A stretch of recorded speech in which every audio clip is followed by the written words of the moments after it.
লাল ঝান্ডা যাদবপুর থেকে শুরু করে সন্দেশখালী, ওদিকে কোচবিহারের পানিয়াচর থেকে পালসিট, এই গোটা রাজ্যটা জুড়ে নিজেদের জমি, নিজেদের পেটের ভাত, নিজেদের কাজ, নিজেদের মাথা বাঁচানোর জন্য, একটা ঠিকানার জন্য জান কবুল লড়াই করে যাচ্ছে। হাতে শুধু একটাই ঝান্ডা, তাতে হাসুয়া হাতুড়ি তারা আছে, আর রংটা লাল।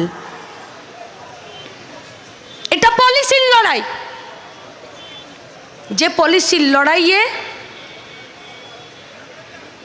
একটা গাড়ির কনভয়, ধুলো উড়িয়ে দেওয়া রাস্তা, আর টিভিতে বড় বড় বয়ানবাজিতে মাটিতে যারা থাকে তাদের অবস্থার পরিবর্তন সম্ভব নয়।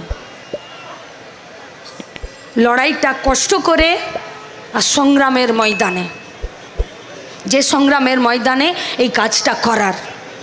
কি বলতে চাইছি আমরা? কি